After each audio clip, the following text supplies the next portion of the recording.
This Gamer Sup's Thought of the Day is brought to you by, well, it's in the name, innit? I made it pretty clear. I've sort of preloaded it. Gamer Sup's in it. The delicious energy formula. You can get 10% off using my code Thorin, Thorin. This is one of my favourite flavours, Sakura Splash. It's a sour cherry flavour. They also have caffeine-free editions of a bunch of their flavours. They have their AFK blend. They just launched one with melatonin to help promote going to sleep. They have gamer teas, they have waifu cups, apparel, everything on the store. 10% off using the code Thorin, Thorin. Right, so Andy Murray, probably the best tennis player of the modern era from the United Kingdom. Obviously, he is Scottish. He is someone where when he was playing in his peak, they used to call it the Big Four. Now, the reason why, we'll get to in a second. But what's annoying is, even back then, the nephews, those annoying nephews who don't know when to shut up and need a little metaphorical clip around the ear, they would always go, it's either a big three, because the big three have got more slams. Now, way more slams, like 20 plus each. Or it should be, if anything, a big four with Wawrinka, because he beats them and he was playing really, and he has 3 slams. Or it should just be a big 5. Or, no, actually, my real opinion is it should only be a big 3. Andy Murray is not good enough. He is a loser, right? Here's why it is ignorant to say that it was a big 3 and not a big 4. Because it misses that while those 3 were the ones winning, the game isn't only binary, did you win or did you lose? Not winning isn't the same as coming last place. Making only quarters and round 4 a million times, which is a lot of Wawrinka's career, is not the same as being in semis and a million finals. Also, there's more than just Grand Slams, morons. I know a lot of Nadal fans like to pretend the ATP World Tour Finals don't exist because you know what? Your boy never won the shit. I know that other people might pretend, until recently, Djokovic fans probably pretended Olympics didn't exist, did they? Because your boy never won the shit. Neither did Federer, by the way, either. Obviously, Nadal got it. Now, let's get into this. Because the reason it's a big 4 is because Murray, if you actually have eyes and know tennis history, was clearly better than anyone else in that era who wasn't in the rest of the big 4.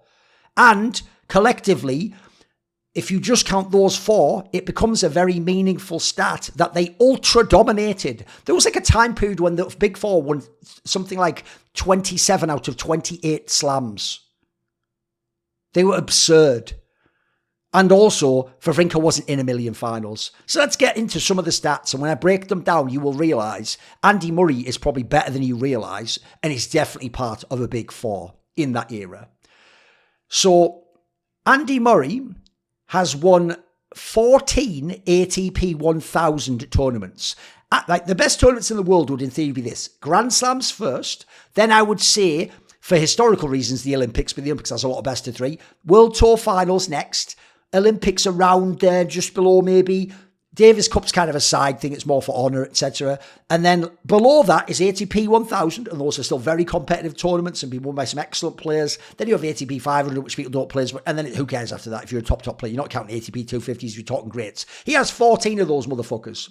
If you don't know, that makes him 5th in the entire history of modern open tennis. The only players with more, Djokovic, Nadal, Federer, and Andre Agassi. Surprised you there, didn't I? Andre Agassi, not Pete Sampras. Learn the fucking game, please.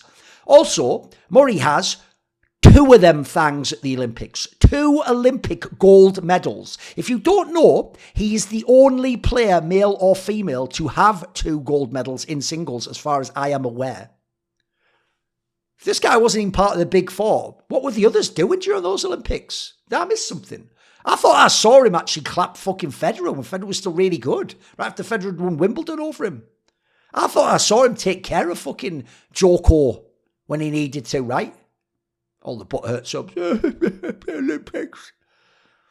Now, here's another one for you. Andy Murray won the ATP World Tour Final and was ranked number 1 player in the world. That is not something people like Wawrinka ever did. And he did that during the time where Djokovic was supposed to be a GOAT, when Federer was still playing, when Nadal was in and out of injury but was about to come back and make a bunch of finals again and win some more slams. He was ranked number 1 player in the world. He beat Djokovic. Also, he was in 11 Grand Slam finals. You probably know he won 3. He was in 11. And by the way, spoiler, do you want to know who he lost them all to? The big 3. Who you're all going to tell me are the 3 best players of all time. Not my 3 best players of all time, but you're going to tell me If I only lose to the best of all time, and by the way, get ready, also beat them for my Grand Slam. Sounds like I'm fucking pretty good and a lot better than the others, right? He was in 5 Australian Open finals.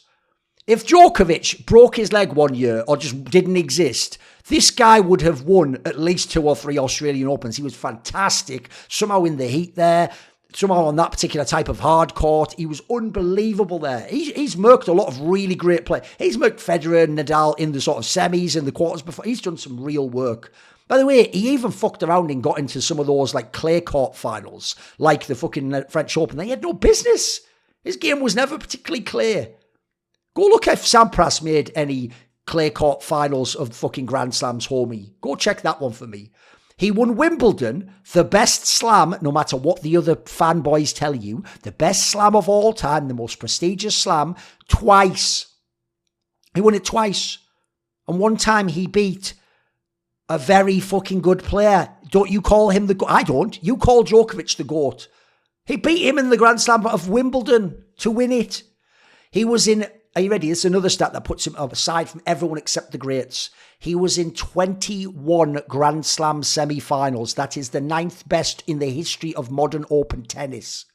He was top 4 ranked in the world at the end of the year, 8 out of 9 times in a 9-year span. Oh, you know that 9th one? He was only 6th that year. Must have been a down year.